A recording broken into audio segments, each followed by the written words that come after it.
Okay, welcome to the Hold My Crown podcast, where we dive into life, pageants, reality TV, parenting, and so much more. Join us for special guests from your favorite reality shows and some of my very good friends, other beauty queens. This is Hold My Crown. Hold my crown. Hello. Thank you so much for being here today on the Hold My Crown podcast. It is an extra special day, although I feel like every day is a special day because not only do we have amazing guests, but we discuss so many wonderful topics here. And we are going to have the special privilege of talking to Demi Tebow. And this episode is going to leave you feeling like you are ready to just take on the world and be that girl or guy. I am so excited to have you hear a lot more from Demi Tebow. But if you don't know who she is, let me break it down for you. Demi is an entrepreneur, influencer, and speaker who was crowned Miss South Africa and Miss Universe in 2017. She lives in the United States with her husband, Tim Tebow, and their 3 fur babies, Chunk, Paris, and Kobe, aka the Tebow Pack. Demi strives to bring compassion to hurting people all over the world and to be a voice for the voiceless victims of human trafficking. She also desires to use her entrepreneurial gifts and social media presence as platforms for meaningful change in our culture. Demi's amazing. And if you don't know her, I am so excited for you to get to know who she is. She also is an incredible author. I got a little sneak peek into her book, and you want to read this book. Here's just a little bit about the book. In A Crown That Lasts, former Miss Universe in South Africa, Demi Tebow confesses the danger of tying our identities to our accomplishments.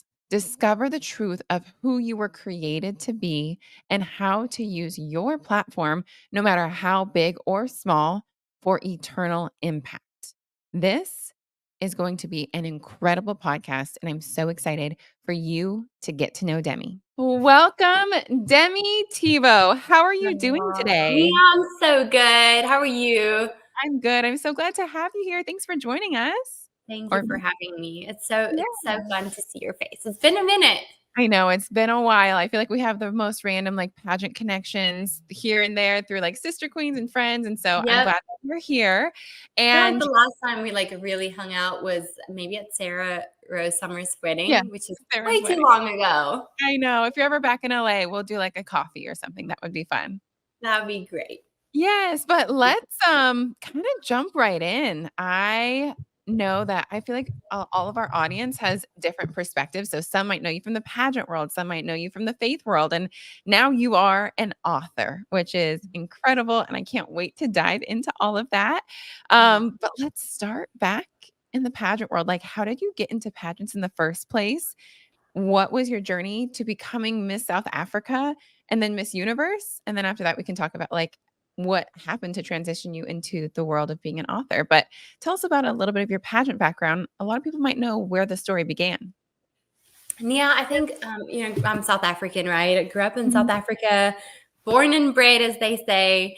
Mhm. And in South Africa, I feel like the pageant world is so different to the United States. It really Mhm. is just so different. Like I feel like a lot of people are exposed to pageants from a really young age here, which wasn't necessarily the case for me.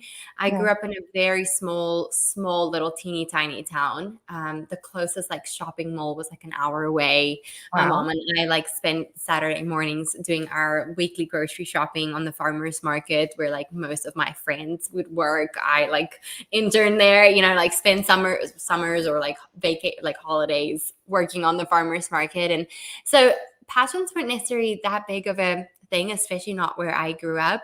Mhm. But we did have like a festival every year, like a kind of like a country festival, and they'd like have a little pageant, and the winner would like win all these vouchers to the shopping mall. And I think that was one of the first I had done, and I was just excited to go shopping. I mean, I'm such a girly girl, and that was just fun.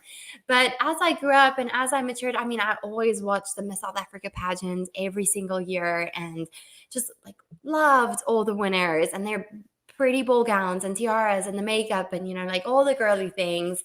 But I realized as I matured and as I grew older that the thing that I really loved and that really drew me to so many of the Miss South Africa winners were not necessarily the pretty ball gowns or all of those things, but it was what they did with that title that really inspired me. So many of them had gone on to become great businesswomen, creating jobs in their communities, just having such great influence, using their platforms to have an impact in other people's lives. Mhm. And I didn't necessarily always know as a young girl that I wanted to be a Miss South Africa or a Miss Universe.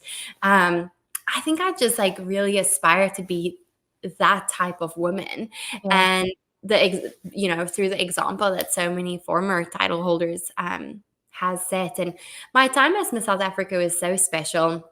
I got to work and do so many things in my country that was close and near and dear to my heart. I got to work with women all over my country. Gender-based violence is unfortunately a really big issue in our country, and that's really where my Unbreakable campaign was born. My workshop, Unbreakable workshop, was born. It was to equip and uplift and encourage women with practical tools and skills on how to prevent and handle unwanted situations. I know that's something that's kind of very near and dear to your heart as well. Yes, I feel like Um, we could talk about that all day long because I love it yeah, so we can for much. sure. So I feel like what inspired me to get into the pageant world stemmed so much from the roots that I have in South Africa and Yeah. the way that that has shaped me. Yeah, that's so beautiful, and I feel like it's so true. If you look at some of the most successful women in the pageant industry, they are women that are making a change in their community. They're impacting lives everywhere, and you are also a clear example of that. And it's been so beautiful to see all the impact that you've made, whether it's in South Africa, specifically with like even the schools that you're working with through the Tim Tebow Foundation, or the women that you impact with your Unbreakable workshop. And there's so much more that you're doing. And now you are changing lives through this book. And I don't know if the audience knows, I think this podcast is being released like right along the same time as your book is officially out. So I was lucky enough to get a little glimpse into the book. We get a little sneak peek and I literally could cry. Like it's so Oh, the glimpses that we got are so impactful. I'm gonna cry right now. It's so good. oh, Oh, and I haven't even read all of it. It's so good. So I can't wait to have like the book physically and be able to really dive into it because you are going to change lives. And you've already been changing lives. Like you've been doing it, now you're gonna keep doing it. So that's what so I need to sweet, pull it Nia. together. I don't often cry. Oh, that's so sweet, I especially love you coming from so you, much. Nia. I mean, you know, I feel so unworthy to share so much of the message of A Crown That Lost. And I Yeah, think a big part of that is because I fully know that I am so far from perfect and that I yeah, am so far from having anything figured out. But I feel so called to share this message through this book. A big part of this message really stemmed from a time in my life where I felt like a failure, where I felt like I wasn't enough. And yeah, I know you might resonate with this message, but the night I handed over my crown as Miss Universe, something that I'd worked so hard for years at that point, you move to New York City and your bags get tagged as Miss Universe. You go to an event and you're introduced as Miss Universe. You're, greeted as Miss Universe. And that was a label that got like stuck on me. And I say my subtitle, my book is "You Are Not Your Label," but that was a mhm, label I liked wearing. yeah, And once that label got peeled off, I felt like something so big was missing. right, And the fact that I couldn't answer that, what's next for Demi mhm, question unlocked so much fear in me at that point because I felt like a failure not having it all figured out. And maybe you guys are listening to this and you're like, Nia, Demi, cool, you're pageant queens and you wore a crown and a sash. I have never had a crown, or yeah, I've never participated in the pageant. But Nia, I think we've all chased our different types of crowns throughout yep, our life, whether that is a pageant or a corner office or that perfect degree or that perfect job or that perfect title, that perfect accolade, whatever it is, we've all chased those crowns maybe for the last like however many years, your purpose was locked into raising your children. And now that purpose is packing their own lunchbox and driving Yeah. themselves to school, right? Like, and you have that, well, what now? What's next? Where to from here? Question. And so my book, something that was so important to me was to make it practical for my readers. And I divided the book into 4 main sections: dig, plant, grow, and flourish. And the purpose of that is to really give my readers an opportunity to read, maybe my story, my thoughts, but to go and make that applicable in their own lives. Yes. So I'm so And I excited love about it. those. The dig, plant, grow, flourish. It's so Or good. glow. I Glow, like it. girl, all of it. Yes. But I love it because it's also like a very like visual kind of example. You can think about a plant and a flower that Mhm. has to dig deep first. And so you can visualize it as you are yourself doing it. When you're visualizing the digging, the diving deep, like it's dark, Yeah. it's cold, you don't see the sun, you don't see the Yeah. light. But like Yeah. you're gonna get to the flourish, and through reading Yeah. your book, you're gonna get there. So it's just so Mhm. beautiful. And I love what I know of this book so far because it feels like a beautiful glimpse into your heart and like the desire you have to help others. So I want to know, as we're diving in, we'll ask more questions about the book specifically, but was there a moment when you really, really knew what your mission was? Or was it multiple moments? Did you know, oh, before Miss South Africa, this is what I want to do with the opportunity in this platform if I were to get it? And then after Miss Universe, did you have a reset of that? Like, when did you know what your purpose was in life Mhm. because I see it as like helping and encouraging men and women everywhere and Mhm. children. But like what is it for you? I think there's a couple different things, Nia, that have shown me and led to me finding, I think, what God's calling for my life is, Mhm. or just another way of saying, my life's purpose. Yeah. I think so many times, Nia, and I this is something I identify with. This is something that I definitely struggled with. I thought that my purpose, my life's calling, was supposed to be something really extravagant, really crazy, really like out of this world, in Mhm. order for it to be impactful. And that was such a like wrong way of thinking about it, because I have learned that so much of our personal talents, our skills, the things that make us different and special can be related to our life's purpose, our Yeah. calling, right? Mhm. And I think so many times, like, we can allow pridefulness to stand in the way of our calling and our life's purpose, because we want to rely on ourselves to make that extravagant. But we know that the Lord can use anyone and Mhm. everyone that is willing. I look at the story of like Ruth and Naomi in the Bible. I Yeah. love her story so much, because I'll make the story really short, but really the thing that inspired me about Ruth so much is that she was willing to work through a waiting season. And she literally picked scraps like off of a field to make ends meet, to provide for her and her mother-in-law. She just did what she could with where she was at.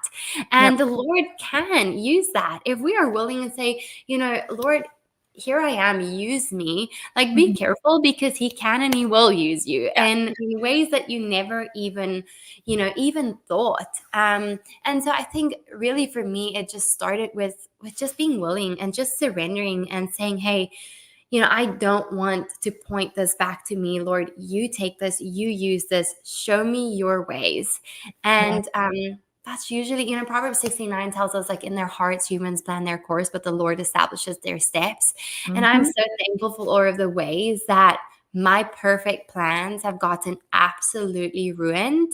And where the Lord just showed me his plans, because we all know it's so much better. For some other reason, we still want to Yep. rely on our own confidence. Yeah. Um, and that's a mistake I make constantly, and a reminder I love receiving. Yes, I mean, it's so true. We have our plans and God's like, "I have better for you." Like, That's so we right. think this is what we want or what we need, but God has something even better in store. And I love the like work in the wait because I feel like Mm, so often there's the conversation or like, the message of like, well, just pray for it and it'll happen. And it's like you got yeah, to show up and do the work. You have to show up yeah, and be present and be in that moment. And God yeah. is right there with you. So I love that you encourage that because Mhm. I often hear the message of like, just pray and wait. And it's Yeah, like, yeah, let's work in the wait. Let's do that. And that's something that needs to be heard and people need to be reminded of yeah. that. It's so good.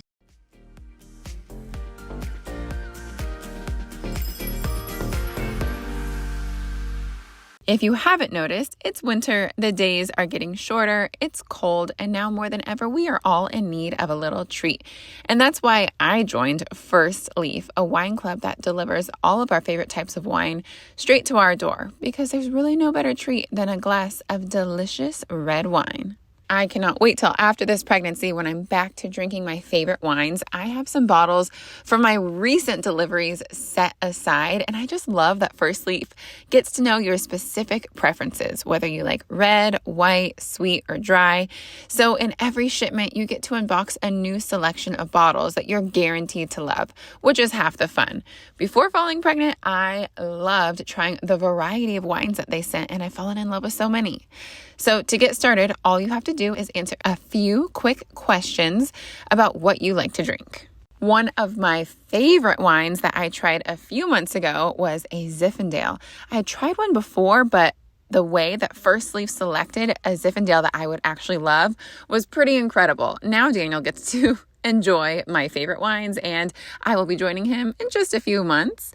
But one thing that I love is that if I get a bottle that I'm not absolutely crazy about, it's not a problem because First Leaf has a 100% satisfaction guarantee. So go ahead and treat yourself with wines from First Leaf. Go to tryfirstleaf.com/holdmycrown to sign up, and you'll get your first 6 handpicked bottles for just $44.95. That's incredible. That's tryfirstleaf.com/holdmycrown. Tryfirstleaf.com/holdmycrown.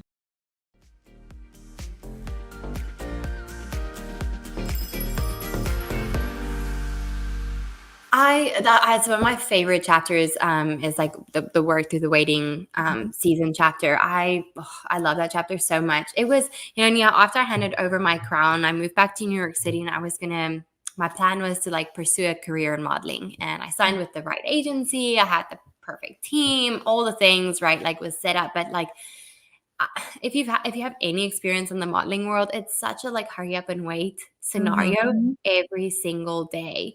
And it's so hard to just not get that call back or, not make it to that next round of castings. And it was, I won Miss Universe, which was like the pinnacle of like one industry. And now I just like went back and pretty much started with the rookies in another industry, like started from scratch. And that was something that totally caught me off guard. And I remember like people would invite me to do their podcasts or to do their interviews or something, things to that extent. And I was so fearful of doing those interviews because I had no idea what to tell them. I had no idea what to say, what was next. I had no plan. And it just, it felt like such a wasted season. It was a waiting season, but it just felt wasted. But, the funny thing about a comeback is you can't have a comeback without having a setback first, right? Yeah, And amen. so our setback seasons can sometimes be our set up seasons for our comeback seasons. Yes. And silly, but we always see that only in hindsight. It's so hard it's like the seed that gets planted and it gets covered with dirt, right? You can't see the light of day. You can't see the future that is ahead of you, the perfect plan and purpose that the Lord has for your life. But that little seed is getting cultivated, it's getting nurtured right where it's supposed to be to eventually be able to go and flourish. Woo, preach. So good. I love this so much. Now, and it's speaking of that season, you talk in your book about God confidence. So, Yeah. like, for someone listening that hasn't read your book yet, like, how can we find God confidence when our plans take those unexpected turns? And they're not like, Mhm. if someone is just listening to this right now and they want a really practical takeaway, like, how do I do it? It's nice to hear that I need to have my God confidence, but like, how do I actually do it? Like, what practical things can they do? Well, let's take it a step back, Mia. When you look at the word confidence, right? Mhm. It means to have full trust, just full trust. So if I say, hey, my like self-confidence is lacking today. I don't feel very like self-confident. Well, you're saying like, I don't like have a lot of full trust in myself today. And Mhm. I don't know about you, but the times in my life where I've tried to have full trust in my capabilities, in, the things that I'm able to do, the things that I'm able to control, sooner rather than later, I will and have failed myself. Yeah. And the thing about our identity is it's made up of so much of our life circumstances, and essentially, like, our confidence can stem from our identity, right? Mm. But the problem with rooting our identity and having that confidence in who we are as a person is that it can send us on a roller coaster of emotions, of feeling like we're not enough, like we're not worthy, like we failed, a roller coaster of being scared, fearful that we won't be accepted, that we're not good enough. Yeah. And yeah, for me, I've had to go and realize, okay, well, what can I root my identity and what can I have full trust in?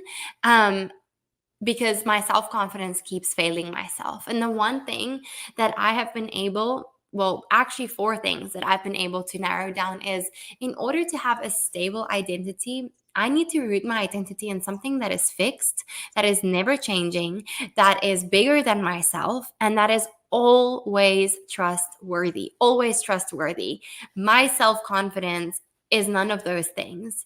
Therefore, I had to realize, well, Demi, you need to replace that self confidence with God confidence, because you get to have full trust in God, not just in, who you are as a person, but in who your maker is. And why do we get to have full trust in him, Nia? Because not just of all the promises that he has made, but of every single promise that he has kept throughout eternity. That's why we get to have full trust. We get to have full trust because he is a promise keeper, not just a promise maker. And look at all the promises that he has made about you and your life, how he sees you, the perfect plan and purpose that he has for your life, that he promises that he made you fearfully and wonderfully, that you're the apple of his eye, that you are one of one, that you are, the Bible tells us that humanity is the crown of creation. That is how your creator views you. And that is why we get to have full trust, God confidence in who he is, and therefore in who he says you are. Oh, that's amazing. Thank you for sharing all of this because I feel like someone listening right now really needs to hear it. And this is going to impact them and not only change their day, but their week, their month, their life. And I cannot wait for them to get their hands on your book. And I love that you do remind us in the book, not only is he a promise maker, but a promise keeper, Mhm. because that Yeah. is where that stability comes from. He's not just making promises, he's keeping them. He is Yeah. steadfast. And so I love that that comes from there. And you remind us of that in your book. Now, something that I love as I was, getting a little sneak peek is that you encourage us to be that girl. And I love Uh-huh. like the be that girl, be the one that helps someone, that shows up, that makes an impact. Mhm. So if someone is like, okay, I want to be that girl, like what are those steps? How can they be that girl in their community or their town or that whatever influence they have? Because everybody has some type of circle, some type of influence, whether it's at work or social Yeah. media or a larger Mhm. platform. So how can people be that girl? Well, yeah, when I was writing the book and I did like my outline and my plan and I was explaining it to my editor and my publisher, they're like, no, no, no, you mean like, don't be that girl, right? Like, you know how the saying goes, like, oh my gosh, just don't be that girl. Like, just don't be that girl. We all know that. We've all heard that. Maybe you've been called that girl. Mhm. And really, what inspired this chapter, Be That Girl, is the girl that was that girl for me. Mm. I survived a pretty horrific carjacking situation back in South Africa in 2017, and it Can you was, also tell us that story? Because I feel like our audience that may not know that story. I know it, but yeah. they may not know it. Yeah, it was shortly after I won. After I won Miss South Africa, about 3 months later, and I was on my way to like an official event as Miss South Africa, all dressed up in my 6-inch high heels. I was 2 blocks away from my apartment, so I was like, I'll just drive in my high heels. Well, anyway, don't do that. Just don't ever do that. It's just maybe not the wisest thing. But and they were like really big platforms too. But Uh-huh. besides the point here, guys, let's get back on track.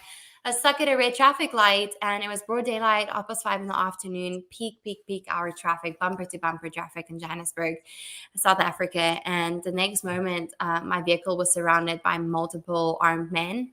And I tried to run away, but the man on my side of the vehicle grabbed me, pushed me back into the vehicle. Well, I actually write a whole chapter about the events that took place. And I really go into detail about this story. for really the biggest reason, hoping that anyone that reads this will be able to gain practical skills and tools on the things that helped me in that moment. And yeah, I know that that's something that you know, share so much about physical safety. I think it's so important. Long story short, I was able to run away from my perpetrators, not knowing what their intent was, just knowing that it wasn't good. Till this day, I don't know what their intent was other than it wasn't good. And I knocked on many, many, many car windows. I mean, yeah, it was bumper to bumper traffic. People had their windows open. They could hear what I was saying. I mean, they could see the like terror in my eyes and the terror in my voice, and nobody would stop to help me. I remember this one lady that literally looked at me and like said, shoo, shoo, shoo, like get away from me. And that was like truly the most traumatizing part of that whole incident. Just not knowing where to run to, not knowing where I'm going to get help, and knowing that my perpetrators are still right there, like in reach of me. And eventually, this young girl, she's 19 years old, in this old little car, pulled over, stopped, opened up the door, led me to safety. And I titled this chapter Be That Girl, because that girl not only led me to safety that day, but she truly served as, I actually want to go as far as saying, like, I feel like she even changed such a big part of the trajectory of my life's purpose by showing me to never turn a blind eye, to never feel like you can't have an impact, by just showing up and saying, this is all I have, but I'm willing to use it to help someone in need. I'm willing to use what I have to make an impact right here where I am. And Nia, the beautiful thing about how she helped me is not just the moment, not just her getting me to safety, but the ripple effect of goodness that came from that moment that neither her, nor myself could ever have planned for. Like, we could have, neither of us would have ever known what this could turn into. And now, 6-7 years down the road, I get to serve on boards around the world, fighting for survivors of human trafficking and victims of human trafficking and children that are victims of child exploitation. And that all started with one girl saying, here I am, I'm willing to help you, get in, let me take you to safety. And I just realized, Nia, that I never want to be one of the cars that rolled up their window, that pretended not to hear, that shooed someone in need away. And I know that I'm never going to be able to do it perfectly, that I'm never going to be able to help everyone in need. If you look at the statistics of human trafficking around the world, it is just, you can't even comprehend it all. And it's so easy to say, well, how am I going to make a dent in that? How am I even going to make a difference? Well, I have just chosen to believe that even if I can make a difference in one person's life, it is worth it. And that will be a reason for me to keep going after one more and one more and one more. Yeah, that's so beautiful. And one person maybe change like a big part of your life. And Yeah, then we can all be that one person for someone yeah, else. that's right. And yeah, you encourage us to like step into that, because it's so easy to close the window and ignore the something that's probably calling on your heart, Yeah, but you just want to push it to the side. So it's so yeah, encouraging. I love that's that right. so much. You emphasize the importance of focus. What is the key message you hope readers take away from The Crown That Lasts, and how do you envision that impacting their lives? We've kind of touched on it, but like, what is the Yeah, key you want them to take away from this experience of reading your book? I already had an experience getting the cliff notes, so I can't wait, and I can't wait for everyone to get this book into their hands. But what do you want people to take away? yeah. I truly, my hope and prayer for this book is that every single woman, girl that reads it will be able to use this book to get a little bit closer to her life's purpose, and Mhm. to essentially go and walk in that purpose with the utmost confidence. I truly believe that the safest space that we'll ever be able to live in, be in our lives, is right where God has called us to be. Yeah. And that is truly my biggest hope and prayer for this book. Yeah. Oh, that's so beautiful. And I love the safeness of it, like safety, comfort, like you are grounded in what God wants you to do. Yeah. Um, I would love to wrap it up with some fan questions because we Oh, had yeah, that's so fun. Let's do that. yes, we had so many questions for you, and I tried to pull I think I have, like, 5 or 6 here.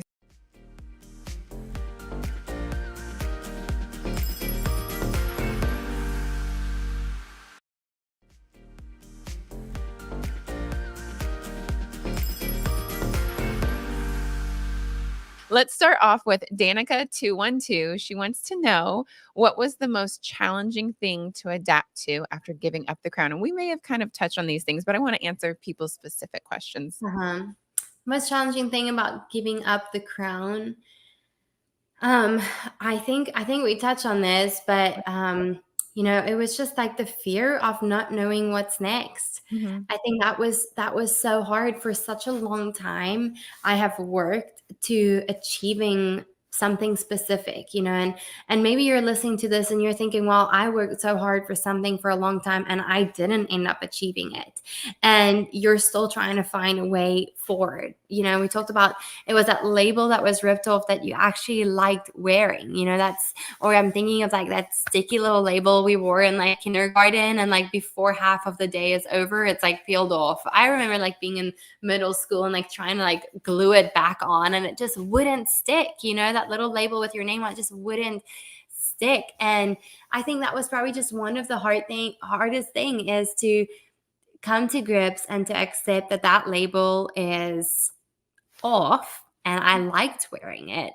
And I think also just living with all of the other labels that get that the world might put on you: failure, not knowing what's next, like unsuccessful, like didn't follow in the same footsteps as formers, that comparison that all of us deal with at some point in our life. That was hard because I tried to follow, in the route that I thought I was supposed to go in according to other people that had come before me, instead of following in the plan that my creator had for my life. Yeah. Yeah, that's so beautiful. Now, I don't even know how to say this name. It's like N1, N-O. Says, So, but I like the question. So, I'm like, we'll go with the question. It's a good question. perfect. What are your non-negotiable routines to set yourself up for a good day? Do you have a morning Oh, routine? I like that. Oh, I Yeah. like that. I love listening to worship music in the morning, especially when I get ready. I actually used to be such a big coffee drinker, and recently I started giving up coffee. I had a cup this morning, total, in all honesty. But just like starting my day off with like good nutrition, I'd rather get up like a little bit earlier and have more time so that I'm not rushed and anxious about my day ahead, and so I can have a few minutes to just center myself and just pour truth into my life. And so I love scripture. I love memorizing scripture.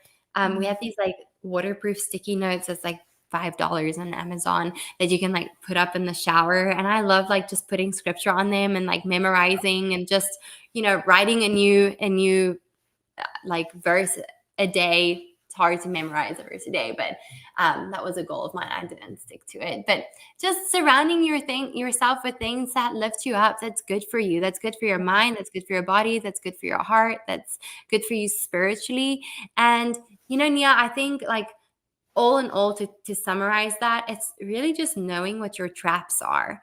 It's like knowing that there's a trap out there that wants you to step in it today, and just making sure that you dodge it. And if hey, I am like bad at eating breakfast in the morning, or I'm bad at nourishing my body, like maybe the night before, planning and preparing for it. Or hey, knowing like I'm not like a morning person, so let me get up a little bit earlier so that I have time to like get going. Like knowing what your traps are and finding strategic ways to work around them ahead of time. I love all of that. I also need to get these waterproof sticky notes. Sounds Yeah, you genius. do. And I just wanna, like, pause and emphasize that you intentionally memorize scripture, because it's something I know I used to do back in the day, and I haven't really done it lately, and it's something that is so powerful because when you need that Yeah. word from scripture, it's with you, it's Yep. in you, so you can Yep. pull on God's promises that He's going Yep. to keep because you Mhm. have it with you, and you don't have to go look it up, and what verse was that? I really, really Right. love that you have verses memorized, and that's, like, encouraging me. I need to get back to it. Yeah, it's like building a little toolbox, right? Like, like you never need the battery until you do, and then like you don't have batteries, and now you have to, you know what I mean? Or like that, like one thing it's like building that little toolbox for yourself. It's a big toolbox and it's applicable in every single aspect of our lives. Yes, so good, and you can use it every day. It's so good. Whitney, that's how her name is, Nayyyy, wants to know advice on preparing for marriage while single. And I feel Mhm. like I've anytime I've ever heard you talk about relationships, you have such a good word. So, advice on preparing for marriage while single. Um, it's funny because I feel like when Tim and I first met Nia, we like, being from different countries, having different first languages, like learning to love someone in a second language was like a Mm, hurdle because I would try and like say something endearing, but it really just came off the total wrong way. Or, that was something that probably more funny than anything else that we worked through. But something that we were really intentional about was Tim and I were in a long distance relationship the whole time that we dated, our whole like engagement period. And we just made intentional time for each other. And I don't know, maybe you're not in a long distance relationship, having like preparing to just have intentional conversations. We mhm, had like a couple of books that we read through together when mm, Tim was like on the road for sports and I was in New York. It's so easy to just get in that routine of like, oh hey, how was your day? What did you do? What do you want? Like, what are you having for dinner? Type of thing. Where I realize like it can so easily just become like put you in a pitfall of not having any just good uplifting conversation where you get to learn from each other. yeah. And so a couple of books that we read, I think the one was like The Meaning of Marriage, The Five Love Languages, like five Mm, questions I wish I asked my spouse maybe before marriage or something like that. That I was love just like some of the books we didn't necessarily learn a lot from, but they just like brought so many amazing topics of conversation, like yeah. things that you wouldn't necessarily think about asking. That was really helpful, like having just like intentional conversations. Yeah, I love that, and I feel like for anyone that's even single, reading some of those books, like, I know I Yeah, read The Five Love Languages before I met Daniel, and it for was sure. and he had already read it too, so it was like a Yeah. conversation that we could have because we invested time in reading those types of books even Mhm. before we met, so Mhm. that's so good. We need to, like, And I'll say get that this book to out Nia, there. one thing that I like adore so much about my husband and is the way that he set himself up to be the husband that he is today, like Mm, in our season of singleness, like in yeah, the season where we didn't even know each other. Like something that I'm just so grateful for is all of the ways that he has chosen to love me before he ever even met me. yeah, And I think that was just so sweet. And so I would just maybe encourage you to, what are the ways that you are loving your future mm, potential spouse now yeah, when you don't even know them? There's ways yeah. that you could do that. Oh, that's such a good point. I hope someone really holds on tight to that, like, preparing yourself for marriage, thinking about, "What am I doing now that's gonna be setting me up to love my partner in the future?" That's so Yeah. beautiful. Rodriguez, NAB3, wants to know, "Were you a Christian while you were Miss Universe?" Yeah, I was. I grew up in a Christian household. My parents were divorced when I was really young, but I grew up in a Christian home, and well, two Christian homes, and I have been a Christian my whole life. But Nia, even though I have been a follower of Christ my whole life, it really wasn't until I was about 17 years old where I realized that I didn't necessarily have a deep personal relationship. And I Mm, think maybe growing up in two different homes played a role in that, where I might have had some confusion about theology and learned different things in different churches, and I was confused and I didn't even know that I was. And it took a pretty traumatic situation.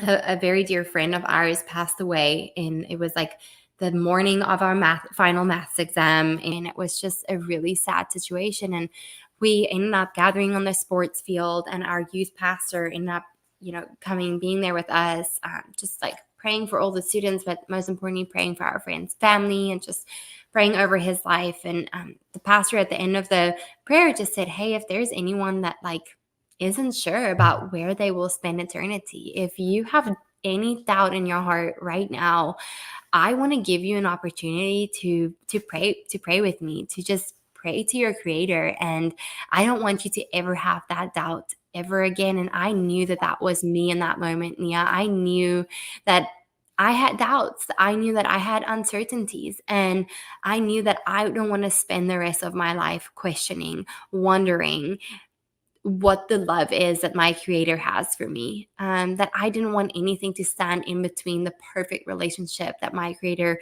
desires, longs to have with me. And I prayed with him that day, and I just knew that I've never had to have any of those questions again. And it was just the best decision that I could have ever made.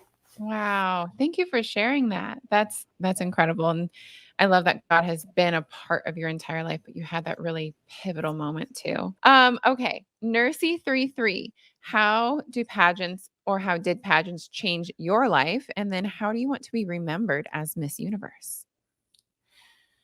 Wow, how did pageants change my life? I think, gosh, Nia, you'd probably be able to relate to this too. But I'm so grateful for the community of Mhm. people that I have gotten to know through pageants, and I feel like some of my life's best moments have been through the Miss South Africa or Miss Universe, like pageant systems, if I could say that. There's been so many sweet moments of literally, girls helping to fix each other's makeup or crowns for that matter, to Mhm. some of the hardest moments, some of the moments where I really felt put down by other girls, and I realized that it was so much just of comparison, so much of competition. It's really intense situations that you're in. You're literally competing with one another to see who is the best, and so many different aspects of it.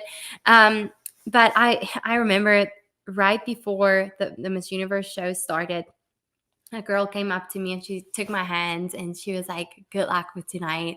If I don't win, I hope you do. Oh. And that was just like such a sweet moment of like this competitor who is exactly in the same boat as me, but still had the heart to share something so encouraging, so beautiful. And I always say, like, one of my slogans with my Unbreakable campaign is that when we hold hands and we stand together, that is when we get to be unbreakable. And I Mm. think that's so true with sisterhood and with women. It's so easy to say, like, oh, it's sisterhood, but what does that really mean? Like, how do we pour into each other's lives every single day? I think pageants taught me that I can't necessarily choose who speak about my life, but I get to choose who I allow to speak into my life. And Ooh. that So was a hard lesson that I Mhm. probably didn't learn soon enough, in my opinion.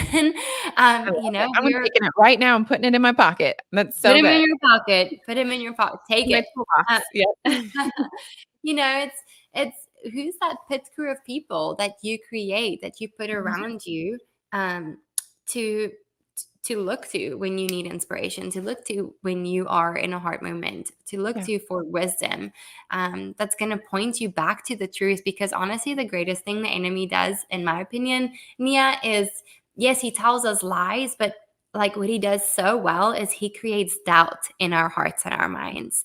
He Mhm. doesn't always tell you, hey, you're ugly and you're not worth it and your body's not perfect. He creates doubt in your mind, like, oh, do you think they're really gonna like you? Oh, do you think you're good enough? Do you think Mhm. you're worthy of this? Like, are you really, or do you just, he creates those, like, plants those little seeds of doubt, and they just spread like wildfire.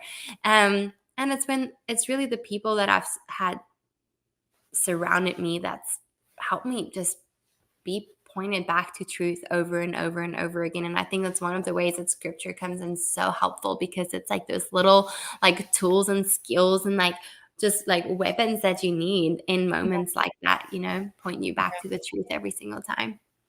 This has been so good. Thank you for everything that you shared. Even now, I'm like, "Ooh, I have so many things that I can add to my toolbox, even Yeah. after leaving this conversation with you and me." So I know our audience is going to gain so much from it.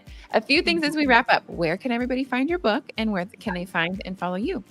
You're so sweet, Nia. Thank you so much. Yeah, I think book will be available from 13th of August in all of your favorite bookstores, online, Amazon, Barnes and Noble, all the things. And then they can follow me on social media or my website, wherever. I'll be there. Just come looking. I'll be there. On Instagram?